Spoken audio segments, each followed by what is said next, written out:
Olá pessoal, tudo bem?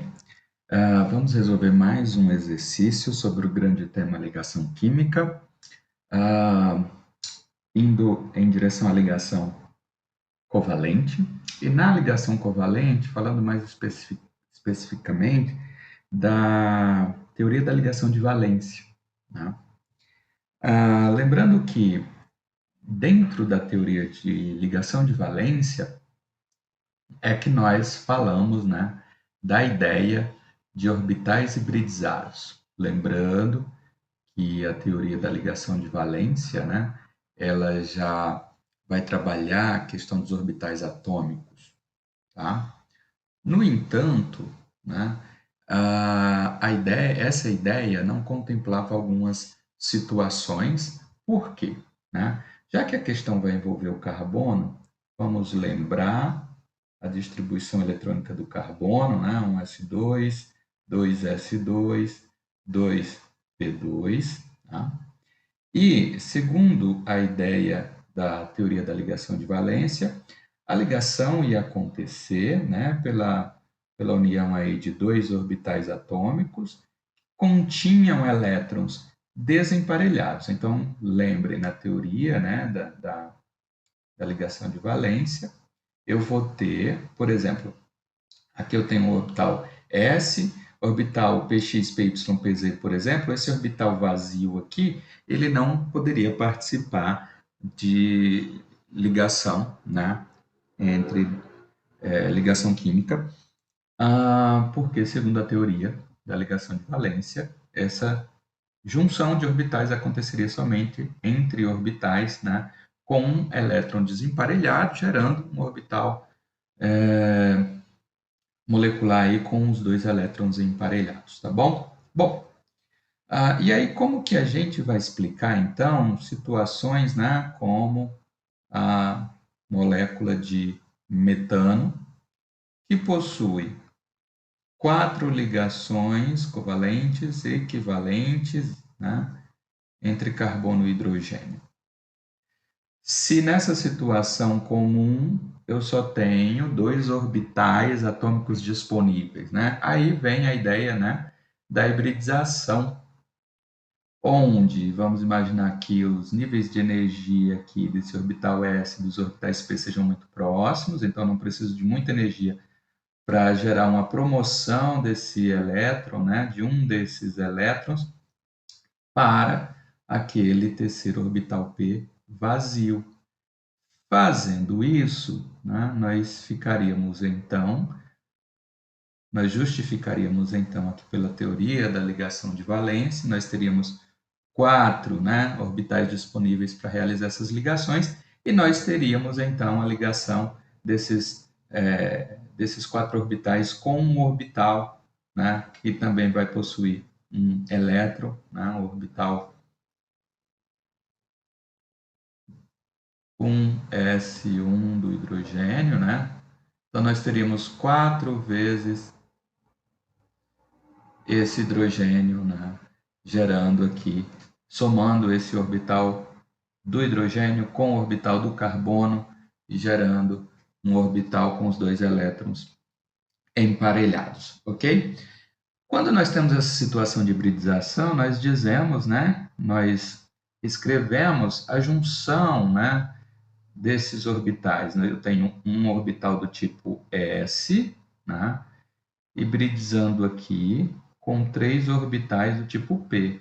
Né? Então, quando essa quantidade de orbitais que estiver participando dessa junção toda aí, dessa hibridização, for maior que 1, a gente representa aqui, né, por esse índice superior. Lembraram aí? Belezinha? Bom, agora, quando a gente tem, né, vamos lembrar que quando nós temos o carbono numa situação, por exemplo, onde ele faz uma dupla ligação,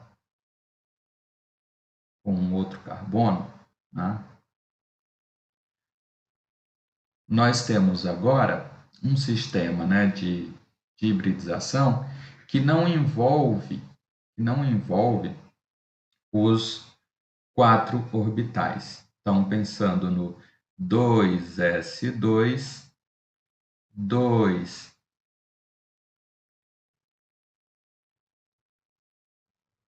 Vamos desenhar aqui, 2s2, 2p2. Quando eu tenho essa situação aqui, né, a formação dessa molécula do eteno, do etileno, nós temos, né, o que nós vamos ter aqui é a hibridização, né,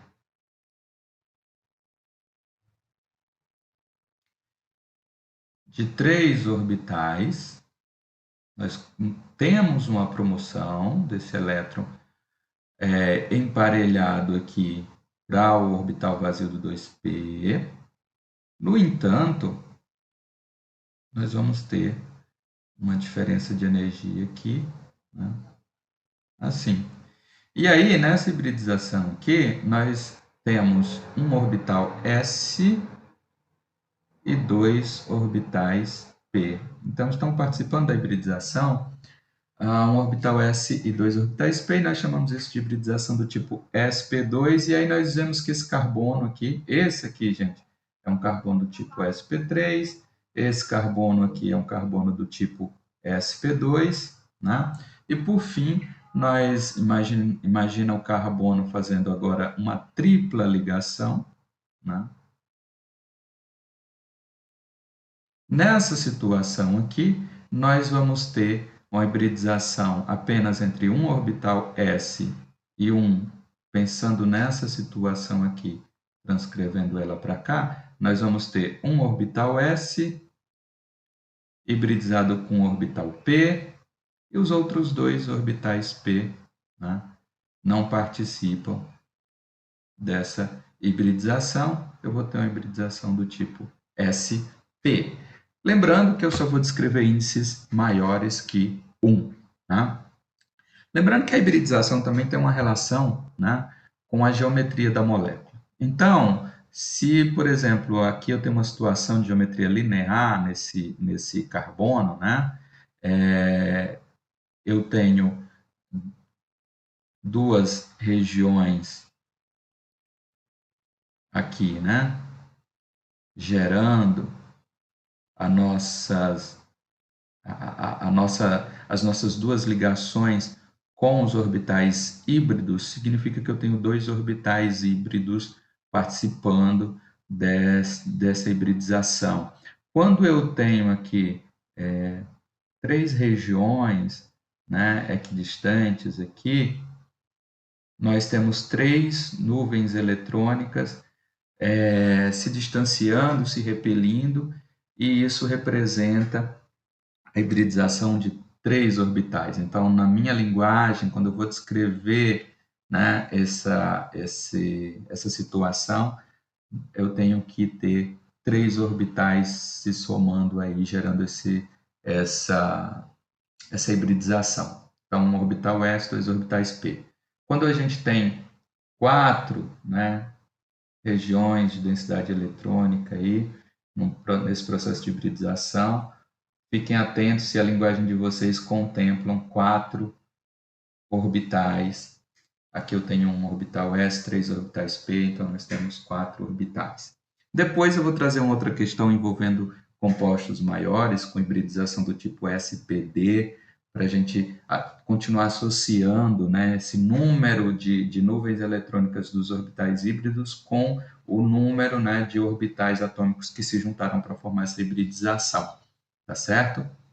Vale lembrar, né, que em orgânica a gente vai estudar essas ligações aqui. O carbono sp3 está formando ligações sigma, né? É uma linguagem um pouco espacial, geométrica aí das ligações, né? Quando eu tenho as ligações ocorrendo aqui entre orbitais, né? No eixo entre os núcleos dos dois átomos. Por isso que aqui nessa ligação dupla, a primeira ligação é uma ligação sigma, né? E vai ocorrer entre os orbitais híbridos sp2 e sp2. Aqui, né, eu tenho uma ligação π, a segunda ligação, a ligação π, né, e ela vai ocorrer entre esse orbital P, né, não hibridizado, de um carbono com o outro, né, numa situação geométrica aí perpendicular à ligação que está ocorrendo entre os orbitais sp2 dos dois carbonos. Né? Aqui na ligação tripla, né, as ligações entre os orbitais sp estão ocorrendo aqui, né, a ligação sigma do orbital sp, né, hibridizado desse carbono, com o orbital s do hidrogênio. Aqui, ligação sigma, né? A segunda ligação aqui do orbital híbrido sp com o sp do carbono. Depois, a gente tem esses dois orbitais p aqui, né? Esses dois orbitais p vão gerar as outras duas ligações, ligação π, formadas de forma perpendicular, né? A 90 graus. Vamos imaginar aqui numa posição para cima aqui e uma posição para fora da nossa tela, né? As ligações desses dois orbitais p de forma perpendicular, a ligação sigma formada pelos orbitais sp e sp dos dois carbonos. Dito isso, vamos voltar para analisar a nossa molécula. Ele quer que a gente analise a hibridização, né, desses carbonos na molécula da acrilonitrila, né? Tá aqui o grupo nitrila, nos carbonos nesse desenho estrutural da esquerda para a direita. Então, bora lá. Aqui eu tenho um carbono, aqui eu tenho outro carbono, aqui eu tenho outro carbono, né? Aqui esse carbono está fazendo 4 ligações, aqui está faltando um hidrogênio, vou colocar aqui, né? De cara nós temos o seguinte, essa situação do carbono ligação tripla é um carbono sp, ligação dupla, duas ligações simples, nós temos um carbono sp2. Aqui, mesma coisa, ligação dupla, duas ligações simples com os hidrogênios, sp2. Então, a resposta correta é a sequência sp, sp2, sp2. Resposta correta desse exercício, alternativa A. Ok? Então, vamos, quem tiver dificuldade, a conteúdo, né, da teoria da ligação de valência é bem curtinho, né, só vai lembrar desse conceito da soma dos dois orbitais atômicos contendo um elétron desemparelhado, juntando, né, num único orbital com esses dois elétrons agora emparelhados. Como essa situação não explicava algumas questões de algumas moléculas, como o do metano que eu falei, surgiu essa ideia da hibridização, que é a promoção de um elétron emparelhado, né, para um orbital vazio, um ou mais elétrons. No caso do carbono, é um elétron, mas nós vamos ver que a gente pode ter alguma situação onde eu possa ter né, uma situação diferente aí do carbono. Depois eu vou trazer compostos contendo como que essa questão da teoria dos orbitais hibridizados, né, atendem às ligações de alguns compostos contendo metais do bloco D. Tá bom? Bom, ficamos por aqui. Até o próximo exercício.